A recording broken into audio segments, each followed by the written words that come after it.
Welcome friends, आप सभी का स्वागत है आपके अपने channel Umashankar Sahu US education पर। आज हम बात करेंगे सीजी टेट 2020 का जो एग्जाम हुआ है पार्ट 2 6 टू 8 के लिए बात कर रहे हैं। हम यहाँ पे 6 टू 8 की बात कर रहे हैं और ये जो सब्जेक्ट है वो बाल विकास एवं शिक्षा शास्त्र का है। मैं तीनों के लिए आपको मैथ्स के लिए, हिंदी के लिए और बाल विकास एवं शिक्षा शास्त्र के अलग अलग वीडियो देने वाला हूँ। इन सबसे पहले अगर आपने हमारे चैनल को अभी तक सब्सक्राइब नहीं किया तो सब्सक्राइब कर लें। यहाँ पर जो मुझे फैक्ट लग रहा है, जो मेरे हिसाब से मैं वही बताने वाला हूँ। बाकी जो फाइनल आंसर जो होगा, व्यापम का जो आंसर आएगा वही फाइनल आंसर होगा, लेकिन कोशिश करूंगा यहाँ पर मैं सही उत्तर बताने की। निम्न में से कौन सा संज्ञानात्मक क्षेत्र के से संबंधित नहीं है? तो संज्ञानात्मक क्षेत्र से संबंधित नहीं है कहने का मतलब ये है, यहाँ पर आप देख रहे हैं नॉलेज, एप्लीकेशन एंड अंडरस्टैंडिंग। जो वैल्यू है वो क्या है? वैल्यू इसका आंसर है। वैल्यू क्यों आंसर है? क्योंकि ये जो अफेक्टिव जो डोमेन है या भावात्मक जो पक्ष है उसके अंतर्गत आता है, तो यही संज्ञानात्मक क्षेत्र से संबंधित नहीं है। तो इसका सही आंसर जो होगा मूल्य है। सह पाठ्यक्रम गतिविधियां अधिकतर में संबंधित है। ये छात्रों का मानसिक विकास, छात्रों का सर्वांगीण विकास, छात्रों के शिक्षण संस्थानों का विकास, ये नहीं होता है, इसको काट दें। छात्रों का मानसिक विकास ये भी काट दे, छात्रों का व्यावसायिक विकास ये भी काट दे। तो आंसर आपका क्या रहेगा? सेकेंड नंबर का, छात्रों का सर्वांगीण विकास के लिए कोरिकुलर एक्टिविटी जो है वो करवाई जाती है। भावनात्मक और अनुभूति एक दूसरे से संबंधित है, पूरी तरह अलग। ये आंसर सही नहीं लग रहा है। स्वतंत्र ये भी नहीं। ये आंतरिक जुड़े हुए, ये जो आंसर है ये सही है। यहाँ पर जो पहले से टिक लगा हुआ है उसको आप सही नहीं मानेंगे, क्योंकि ये जो मैंने किसी से क्वेश्चन पेपर लिया हुआ है, तो जो टिक लगा है उसको आप सही नहीं मानेंगे। मैं जो बता रहा हूँ उसको आप देख लीजिएगा, आपको जो अच्छा लगता है, क्योंकि हम यहाँ पर विश्लेषण कर रहे हैं, एनालिसिस कर रहे हैं। एक छात्र को शैक्षिक क्षेत्र के तहत एक विषय में 100 में से 47 अंक मिले हैं। यह अंक सीसी योजना के तहत किस ग्रेड में संगीतबद्ध होगा? तो ये किस ग्रेड में होगा? 90 to 100 जो होता है A1 में होता है। उसके बाद 80 to अपन 89 के बारे में बात करें तो वो B1 में होता है। उसके बाद 70 के बारे में बात करें तो ये आपके जो C2 के अंतर्गत आएगा। 41 to 50 जो है C2 के अंतर्गत आता है। सतत एवं व्यापक मूल्यांकन संदर्भित करता है CCE। तो CCE जो होता है छात्रों के विकास का दैनिक मूल्यांकन, ये सही है।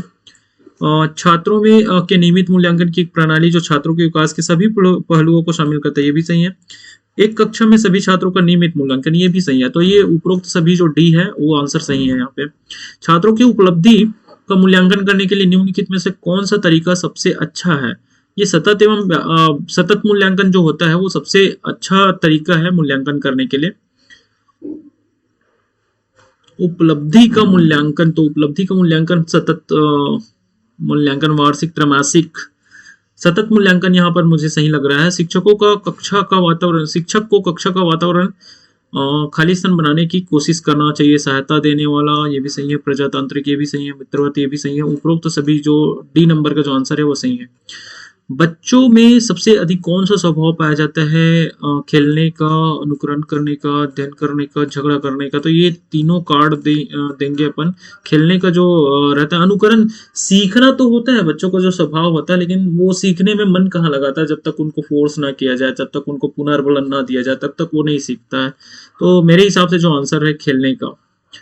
एक बच्चा रचनात्मकता पर औसत शैक्षणिक उपलब्धि में उच्च सामाजिक विकास में खराब होता है, यह एक उदाहरण है। इंटर व्यक्तिगत जो लिखा है, मुझे भी ये जो आंसर है वो सही लग रहा है।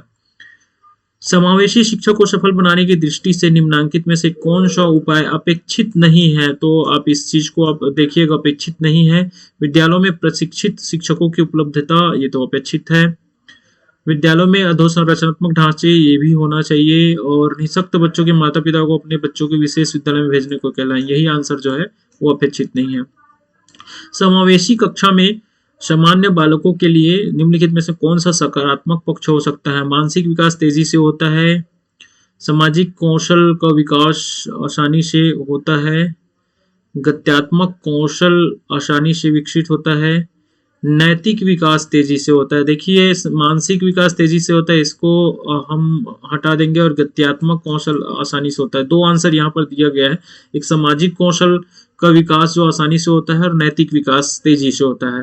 तो दोनों आंसर काफी सटीक है, क्योंकि जो बच्चा है समावेशी शिक्षा जो हो रहा है, समावेशी शिक्षा में क्या करते हैं कि जो स्पेशल चाइल्ड होते हैं और जो सामान्य जो बच्चे होते हैं उनको एक साथ लाया जाता है। और वहां पर हम देखें तो बच्चे जो होते हैं, जैसे कहना चाहिए कि परिवार का एक अंग होता है, परिवार से निकलकर वो दोस्तों के साथ जाता है, स्कूल जाता है, तो वहां पर भी स्कूलों में भी सामाजिक विकास होता है, लेकिन हम यहाँ नैतिक विकास को सही हम टिक करेंगे।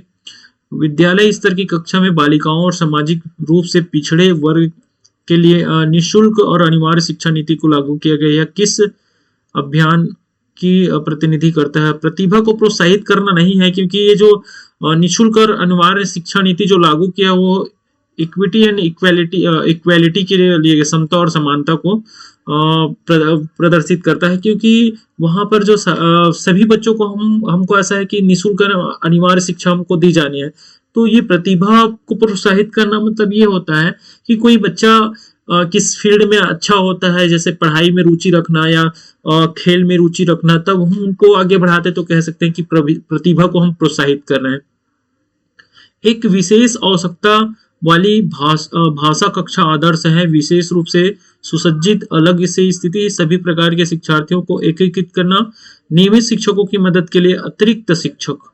एक विशेष आवश्यकता वाली भाषा कक्षा आदर्श है, तो यहाँ पर भाषा कक्षा कहा गया है, तो मुझे ये नियमित जो शिक्षक की मदद के लिए नहीं, सभी प्रकार के शिक्षार्थियों को एकीकृत करना ये ज्यादा सटीक लग रहा है, क्योंकि लास्ट आंसर तो मैंने पहले भी कहा कि व्यापम का आंसर जब तक ना आ जाए, क्योंकि व्यापम का जो आंसर होता है वो काफी डिफरेंट होता है।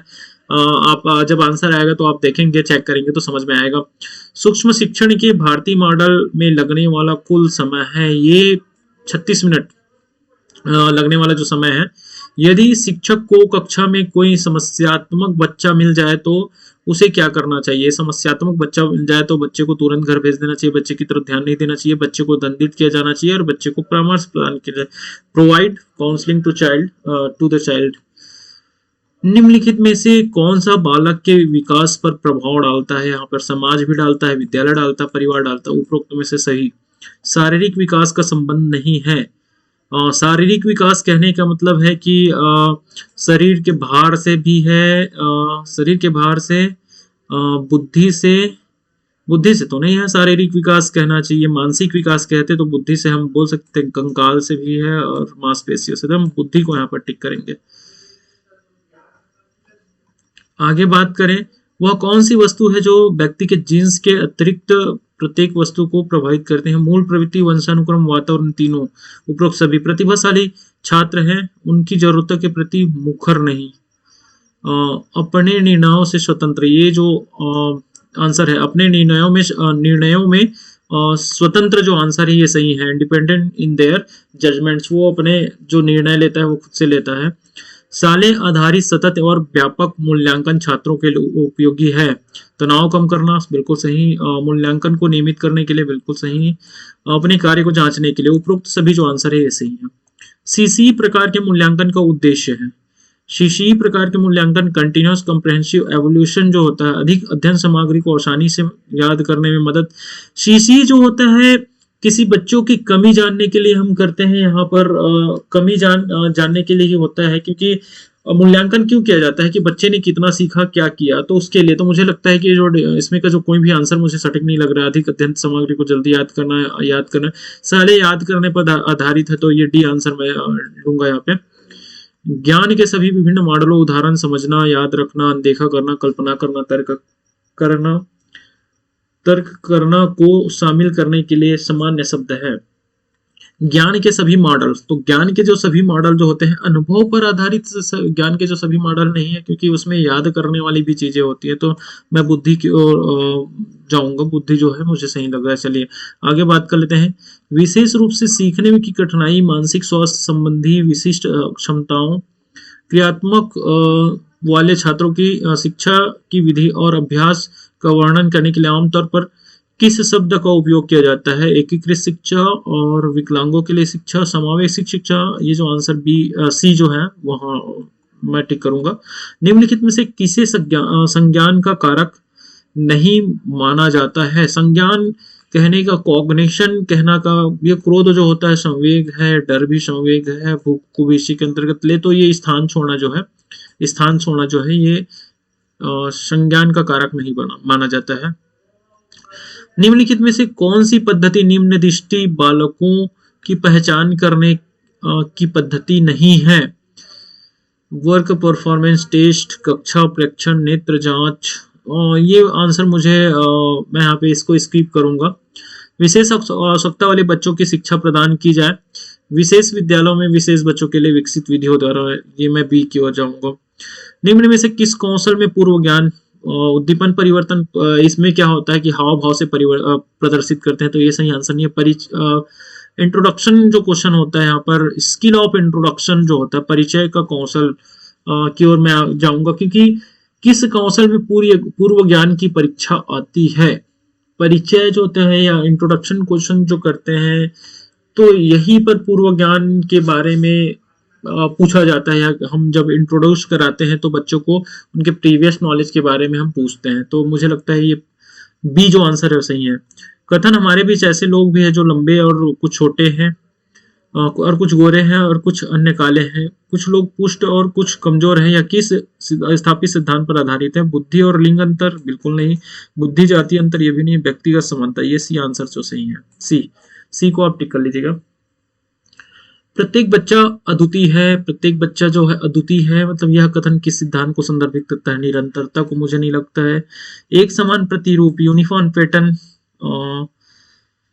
इंटीग्रेशन, एकीकरण को भी नहीं मुझे लगता है। ये व्यक्तिगत भिन्नता, इंडिविजुअल डिफरेंस है। प्रत्येक बच्चा अपने आप में अगर अद्वितीय है तो मुझे लगता है कि इंडिविजुअल, व्यक्तिगत विभिन्नता मुझे थोड़ा सही लग रहा है। एक बच्चा सॉ और वॉज तथा न्यूक्लियर और अनक्लियर में अंतर को नहीं पहचान पाता, वह पीड़ित है। ये डायलेक्सिया लिखा है, आप इंग्लिश को देखिएगा तो यहाँ पे डिसलेक्सिया लिखा है, तो जो आपका आंसर जो होगा डिसलेक्सिया होगा, क्योंकि जो बच्चा 100 को वॉज पढ़ रहा है, जैसे 6 को 9 इस टाइप का, बट को पुट पढ़ना इस टाइप का, तो ये जो प्रॉब्लम होता है लर्निंग डिसऑर्डर है, तो ये डिसलेक्सिया, यहाँ पर डायलेक्सिया लिखा है, तो इस पर मत जाइएगा, आप इंग्लिश को भी थोड़ा सा देख लीजिएगा। तो दोस्तों आपको ये वीडियो कैसा लगा, आप ज़्यादा से ज़्यादा हमें कमेंट कर बताइएगा, लाइक कीजिएगा वीडियो को, और चैनल को सब्सक्राइब कीजिएगा, वीडियो को ज़्यादा से ज़्यादा शेयर कीजिएगा, ताकि हम ऐसे ही वीडियो आप तक लेके आते रहें। Thank you.